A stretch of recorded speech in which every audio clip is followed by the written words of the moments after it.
Assalamualaikum warahmatullahi wabarakatuh. Hari ini saya nak berkongsi pada masa yang sama kita nak memahami yang kita panggil sebagai support dan juga resisten. Sebab dalam ilmu yang berkaitan dengan saham ni, itu antara ilmu yang paling asas lah. Kalau yang tahu yang tu saja pun dah memadai untuk kita membuat keuntungan, menjana keuntungan daripada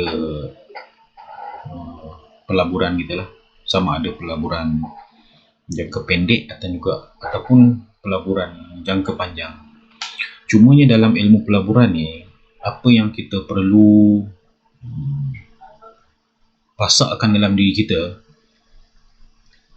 melabur ni dia mempunyai dua kesan. Kesan yang saya maksudkan tu adalah, ataupun kita panggil sebagai pasangan. Kerana setiap perkara yang di dunia ni, setiap perkara yang ada kat dunia ni, dia berpasang-pasang. Sedar ataupun tak sedar, suka ataupun tak suka, kita kena terima yang dia ada pasangan dia. Sebarang pemilihan kaunter kita mempunyai dua kesan. Mungkin kesan jangka pendek dia adalah untung, tapi mungkin kesan jangka panjang ni adalah rugi. Ataupun sebaliknya, mungkin kesan jangka pendek rugi, maksudnya kita masuk-masuk nampak rugi kan, tapi lepas kita cut loss, naik pula. Itulah risiko yang adalah dalam pelaburan ni. Kerana dalam kehidupan kita ni, saya nak kongsi lah, dia ada empat apa yang kita panggil, saya pun lupa lah terma tu, tapi sebelum ni selalu ingat. Nak cerita ni lupa lah. 4 ciri-ciri lah, asas penting kehidupan, basic of the life dia ada 4. Salah satu dia adalah kita manusia dicipta sebaik-baik ciptaan. Kita ni dicipta lebih baik daripada malaikat. Bukanlah maksud dia kita ni level lebih tinggi daripada malaikat, lain sudut akhlak dia, tak. Kita dicipta lebih baik daripada malaikat sebab kita ni mempunyai kita ada pilihan untuk melakukan ataupun tidak melakukan, untuk membuat keputusan ataupun tidak membuat keputusan. Malaikat dia dicipta untuk dia dicipta bukan untuk membuat pilihan lah. Maksud dia dah ditugaskan untuk satu-satu tugasan, jadi dia buat yang tu lah, dia tak ada pilihan. Maksud dia malaikat yang mencabut nyawa tu, dia tak ada pilihan nak buat benda lain lah, dia yang tu je kerja dia. Dan dia mentaati itulah. Dan kita ni pula, bila diberi pilihan,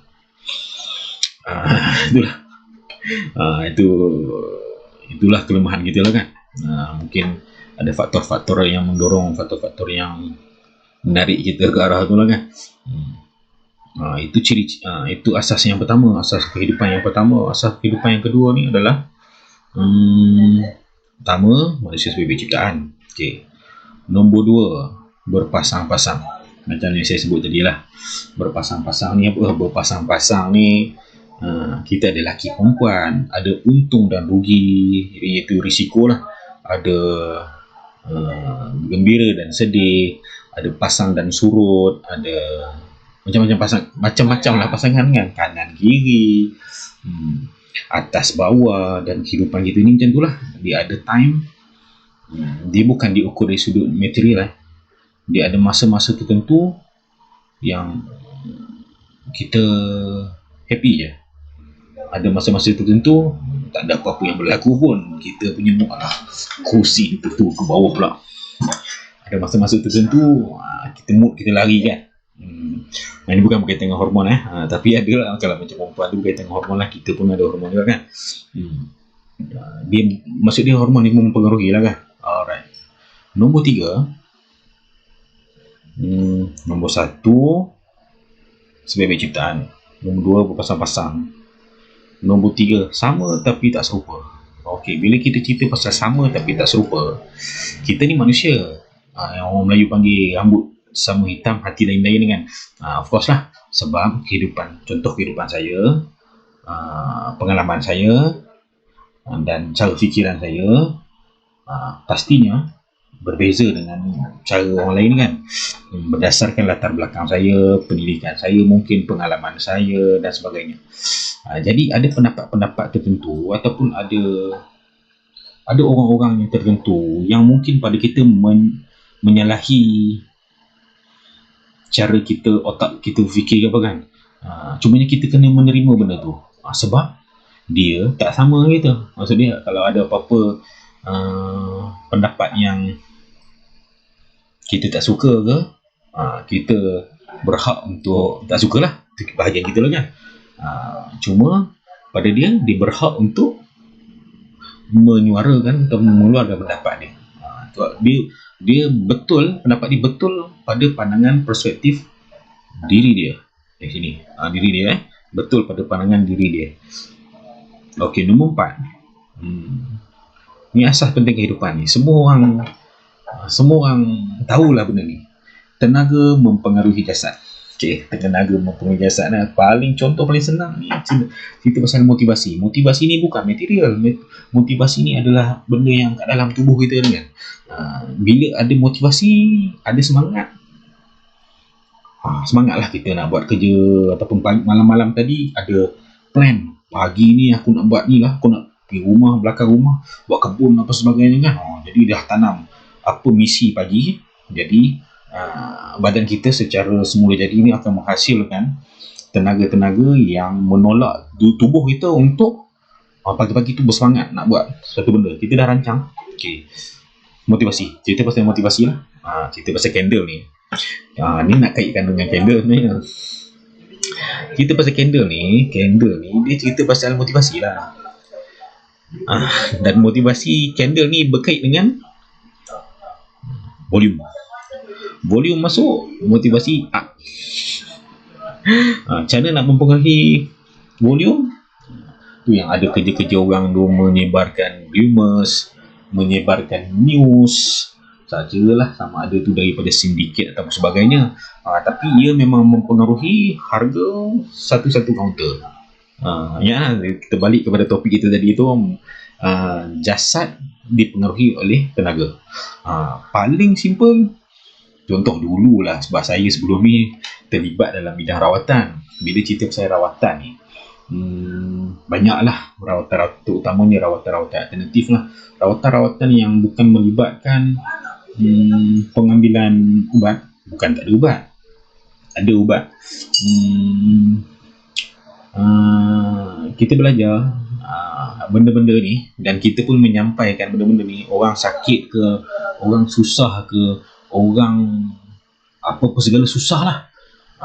Dia orang yang perlukan ni bukan apa, dia tak perlukan apa, dia perlukan motivasi, iaitu dia orang perlukan semangat. Sebab tak ada siapa yang boleh ubah dia orang sebenarnya. Dia orang sendiri yang hanya boleh ubah diri dia orang dan kehidupan dia orang. Jadi cerita ni cara untuk kita mencari motivasi. Tapi kita nak tengok tak motivasi tu mutlak ke tak. Kalau macam kaedah, kalau Islam ni kan, Islam ajar contoh. Saya nak bagi contoh paling simple lah. Jadi kalau tak bersetuju tak apalah kan. Tapi ini semua pandangan sendiri, hasil daripada ilmu yang mungkin yang pada saya betul. Okey, kenapa isyak panjang? Kenapa Allah cipta isyak tu panjang? Tempoh isyak tu adalah daripada isyak dia ada istilah dia tu.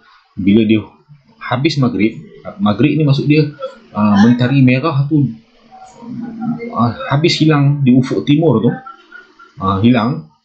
Bila dia hilang, start tu masuk isyak. Masuk isyak ni bukan waktu azan tu. Itu tanda ya kan. Waktu isyak tu waktu mentari merah tu hilang. Masuk maghrib bila start ada mentari merah, betul. Jadi waktu isyak pula adalah bila mentari merah tu hilang. Tak nampak dah mentari merah tu kat hujung lah. Bukan kita duduk sini. kita kena duduk dekat satu kawasan dan kita tengok kat hujung bumi lah kan. Ujung seberang sana dan sebagainya kan. Jadi bila dah hilang tu isyak. Okey. Isyak ni Allah cipta sampai ke waktu subuh. Subuh ni pula bila terbit fajar siddiq. Okey, siddiq ke sadiq lebih kurang lah. Okey, secara psikologinya, ilmu psikologinya, isyak ni peranan dia pada saya lah. Peranan dia salah satunya meningkatkan motivasi. Atas sebab bila satu benda tu tempoh masa dia panjang dan kita memilih untuk melakukan awal. Maksud dia kita tahu solat ni wajib kita buat. Memang tidak kita buat lah, lambat cepat. Tapi bila kita buat cepat, kita rasa hutang kita tu ataupun kita rasa perkara yang kita perlu buat tu dah selesai, dan selesainya pada awal. Dan bila dari sudut psikologi sistem tubuh kita juga, bila kita buat satu benda tu kita dapat selesaikan pada awal. Contoh, kita suruh anak kita ambil barang kan. Kau bayangkanlah kalau dia ambil cepat, kita seronok tak, kita suka tak? Melainkan berbeza dengan kita suruh ambil barang ataupun kita arahkan buat sesuatu, dia buat lambat. Dia buat lambat dan kita okey lah, boleh lah kita sabar. Tapi dari satu sudut dalam mandi kita ni, cepat, kau buat cepat lagi bagus, senang aku buat kerja aku. Macam tu dari sudut kemanusiaan ni macam tu lah. Tapi dari sudut solat isyak ni, dia mempengaruhi motivasi sistem tubuh kita pada keesokan harinya. Tengoklah isyak kita semalam macam mana. Kalau power tu maksud dia isyak kita sempurna lah. Kesempurnaan isyak ni mungkin didahului dengan solat sunat, mungkin disudahi dengan solat sunat juga, atau mungkin juga ditutupi dengan witir, sebab perkara itu yang Nabi buat kan. Okey, bila cerita pasal perkara yang Nabi buat ni, saya nak kaitkanlah juga dengan kehidupan kita ni. Dia ada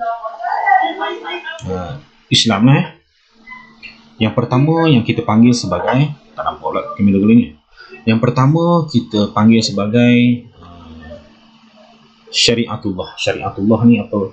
Ialah hukum lah, arahan, perintah Allah yang wajib kita buat, larangan wajib kita tinggal. Itu syariatullah lah. Dan syariatullah ni dia, pasangan dia adalah sunnatullah. Sunnatullah ni ketetapan, kita tak perlu buat, dia buat secara automatik lah. Contoh kita nak cerita pasal makanan masuk ke dalam kita punya mulut. Mulut kita berkunyah, dan kita telan. Makanan sampai ke lambung ni kita tak kawal lah tau. Yang tu kita panggil sunnatullah. Sunnatullah ni fitrah. Okey, sunnatullah ni satu fitrah.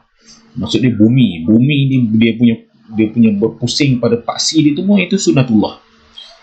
Dia fitrah yang kita tak boleh nak mengubah benda tu kan. Yang ondok ambil sunat kacau cawan ikut arah lawan jam kan, nak menyamai dengan fitrah tu, itu pandangan masing-masing lah. Mungkin ada kebaikan yang dikaji kan.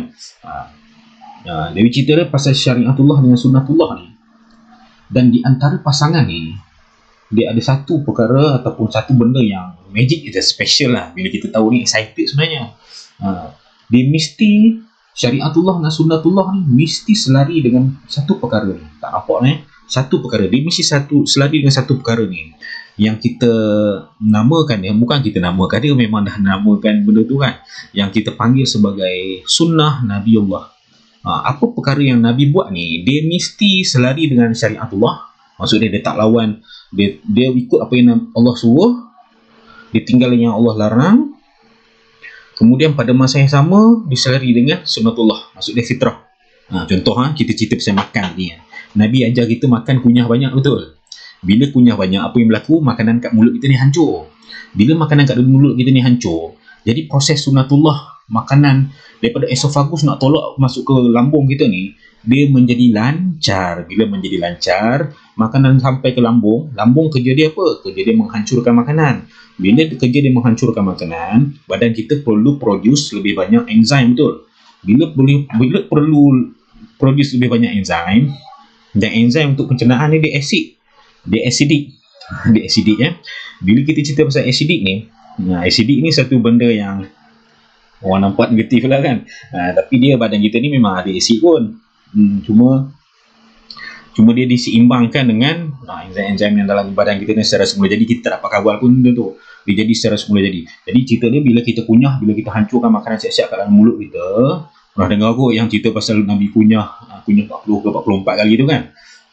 Kemudian bila makanan yang hancur tu dah sampai ke lambung kita, perut kita tak perlu buat kerja yang banyak. Maksud dia enzim-enzim tak perlu dirembeskan dengan banyak. Jadi dah mudahkan perut kita.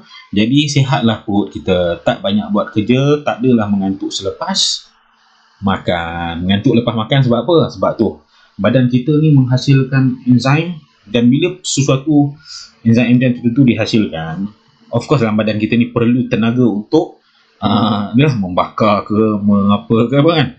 Jadi dia perlukan tenaga. Bila dia perlukan tenaga, dia ambil tenaga kita. Kita lah tak ada tenaga lepas makan. Itu yang lepas makan ngantuk tu kan. Jadi cerita ni jauh pula kita lari daripada topik support dan resisten ni. Cuma sistem tubuh badan kita ni ataupun sistem kehidupan kita ni memang ada support dan juga resisten. Contohnya kita membayangkan ataupun kita mengamalkan satu-satu amalan. Contoh kita start solat sunat duha 2 rakaat, dan kita buat secara konsisten. Bila kita pasal konsisten tu, dia dah jadi support. Start kita tak buat ataupun start kita tinggal amalan kita tu, dia dah jadi support become resistant. Tak nampak support become resistant. Maksudnya kita solat, kemudian kita dah tak solat, kita dah start tinggal, seminggu tinggal, dia dah nak start balik, dia jadi susah balik dah. Dia perlu motivasi. Jadi back to sunnah lah. Bila kita back to sunnah, kita menepati syariatullah dan juga sunnatullah. Bila kita menepati syariatullah dan juga sunnatullah, kehidupan kita ni lebih tenang lah. Sebab kehidupan kita ni perlu tenang juga. Kita bukan perlu duit saham banyak-banyak pun. Sebab kalau banyak tak tenang pun haru biru juga kita. Kalau cuba bayangkan kita untung besar, tapi masalah rumah tangga tak selesai. Anak menjadi punca keserabutan sistem badan kita kan. Jadi haru biru juga. Sebab itulah nak main saham ni tenang-tenang je. Sebab dalam saya punya trading ni, kita masuk-masuk, kita set satu mind je. Satu benda kita set, ready to cut loss. Bukan ready to make profit, ready to cut loss. Sebab biasanya bila kita niat ready to cut loss tu, kalau biasa je lah. Jadi bila kita niat ready to cut loss tu, boleh dapat untung tu. Tapi bila kita niat kita ambil profit ni banyak sikit ni, InsyaAllah tak lepas lah kan. Dapat sikit je lah, boleh lah. Tapi itulah, betulkan niat. Bersihkanlah kita punya kesilapan lampau tu. Sebab kita tahu ada kesilapan lalu kita tu yang masih, sebab dalam otak kita ni secara sedar tahu benda tu, tapi kita cuba menafikan benda tu, mengatakan tak kot, itu dah lama dah jadi tu. Rupanya kita tak taubat pun pasal benda yang lama tu. Yang tu rupanya resisten yang menggagalkan kita punya segala urusan. Buat pergilah urusan apa, tukar pergilah profession, masih tak lepas-lepas lagi. Mana tahu dengan perkongsian kali ini boleh membuka sedikit minda lah, membuka sedikit minda pada masa yang sama. Seperti yang saya pernah kongsi rasanya, ada 8 jenis rezeki. Rezeki yang dah ditetapkan oleh Allah. Maksud dia lahir-lahir Allah dah tetapkan rezeki. Itu satu. Nombor 2, rezeki yang datang daripada hasil usaha. Mana tahu kita punya study ni ataupun kita punya pemahaman berkaitan dengan chart ni, pemahaman berkaitan dengan support dan juga resisten ni menghasilkan rezeki. Kemudian rezeki kerana sedekah, rezeki kerana kahwin, rezeki kerana anak, rezeki kerana lagi tapi ada 8 lah semuanya. Rezeki yang tak disangka-sangka, macam-macam jenis rezeki lah. Dan rezeki ni janganlah menghadkan ni kepada duit je ya. Hari rezeki kena bersyukur. Syukur apa?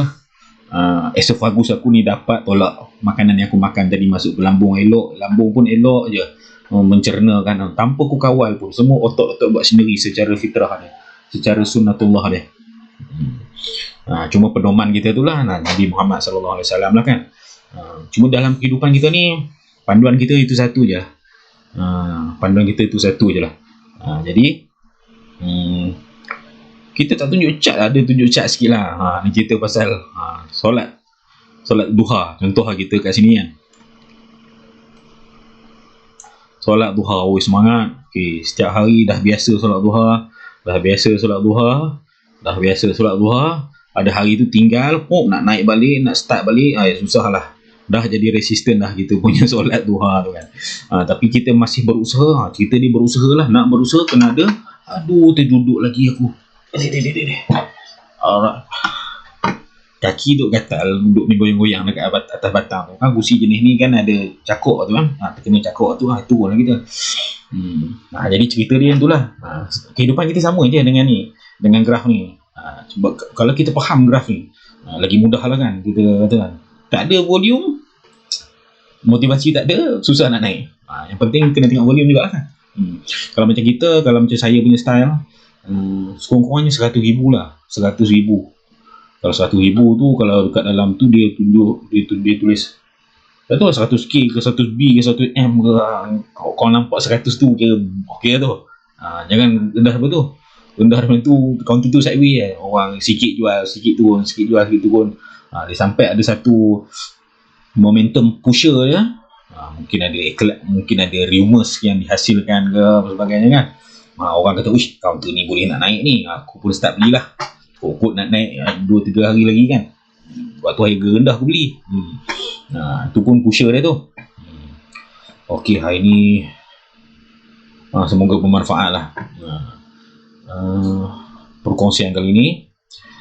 Kalau ada dengan tim saya ni, kita akan berkongsi dengan tuan-tuan, puan-puan berkaitan dengan inilah. Sebab kehidupan kita ni tak lari. Cat pun tak lari dengan kehidupan kita. Kehidupan kita tak lari dengan sunnah. Kehidupan kita tak lari dengan syariatullah. Kehidupan kita tak lari dengan sunnatullah. Dia memang macam tu lah. Cuma kita nak pilih jalan mana untuk menafikan benda tu dan berhadapan dengan rintangan-rintangan yang lagi sukar kita nak tembus.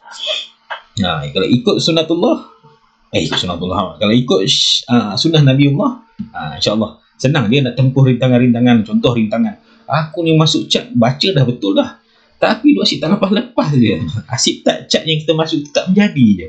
Pernah tak ada tu? Maksud dia bertindan-tindan, halangan kat depan kehidupan dia.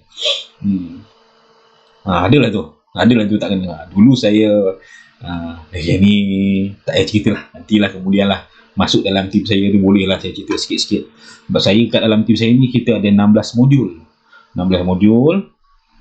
Dan 16 modul ni kita akan belajar yang berkaitan dengan saya sebut tu lah 4 asas ataupun ciri, 4 asas penting kehidupan.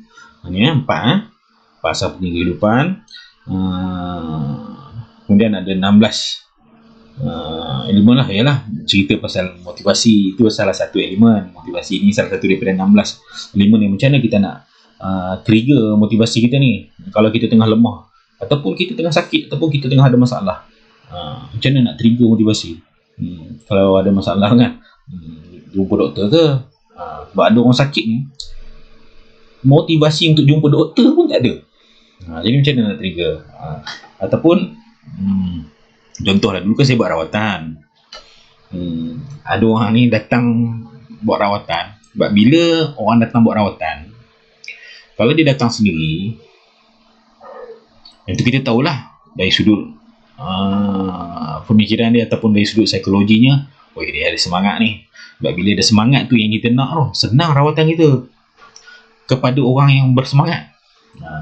Berbeza pula dengan orang yang datang, ada adik paksa ke, ada kakak paksa ke, ada anak paksa ke apa ke.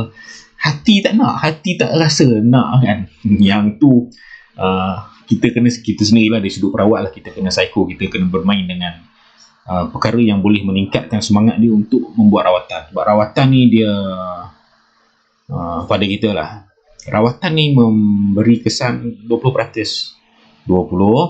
terhadap sistem tubuh kita. Selebihnya dalaman diri kita sendiri. Sebab itulah ada hadis-hadis cerita pasal sahabat-sahabat waktu zaman Nabi lah, jumpa Nabi, kadang-kadang sakit sama. Contoh sakit perut, ada sahabat jumpa Nabi ngadu sakit, Nabi suruh makan madu. Kalau kita nak menisbahkan madu tu, maksudnya mungkin kita makan ubat lah, sakit mana makan ubat lah. Nombor 2, ada sahabat jumpa Nabi, Nabi suruh sabar. Maksudnya sabar pun salah satu ubat lah. Maksudnya menerima halangan tu pun salah satu ubat lah. Sebab bila kita sabar ni, ada benda banyak yang kita dapat fikir. Okay. Nombor 2, sabar. Nombor 3, Nabi juga ada suruh sedekah. Ni lagi tak logik kalau kita fikir ikut kaedah orang kafir. Ada sakit sedekah kan. Cuma rupa-rupanya bila kita sedekah ni, ada sistem dalaman tubuh kita ni, senang cerita pasal hukum give and take. Give and take, kita memberi sesuatu yang kita miliki. Ada hukum imbal balas lah, give and take. Hukum apa? Sekejap, saya lupa. Itu saya ingat hukum, nama dia Boy's Law ni, hukum Boy's lah. Hukum Boy's ni menceritakan berkaitan dengan lantunan bola sebenarnya. Lebih kuat bola tu di bowling, lantunan datang lebih kuat. Macam tu tak hukum buat Nabi je lah. Sebab waktu zaman dia tu mungkin dah ada orang buat pattern kot. Dia kata, ni aku punya ciptaan ni, jadi kena kekalkanlah nama aku ni.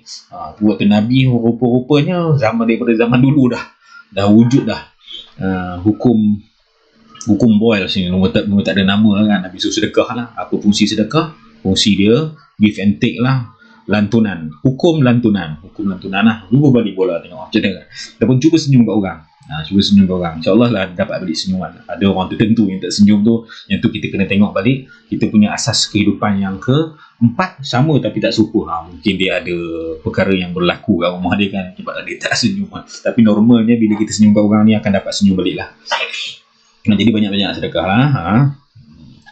Mana saya cerita tadi jadi itu setakat tu lah. Kalau saya ingat nanti saya sambung cerita lah. Assalamualaikum. Saya saja nak berkenalan supaya kita ada silaturahim. Kerana salah satu sumber rezeki ni, salah satu dia nak memperolehkan sumber rezeki ni adalah bersilaturahim. Semoga ada manfaat. Semoga kalau ada benda yang, ataupun kalau ada sakit-sakit ke, ataupun ada masalah ke, ada kerusingan ke, bukanlah saya kata kamu hidup depan kamu bermasalah. Tak. Cuba kita melakukan sesuatu perkara yang saya sebutkan tadi. Sebab perkara tu yang akan menghapuskan resisten. Sebab kita ni geng-geng saham ni semua main resisten, main support ni. Memang itu yang kita hadapan klien.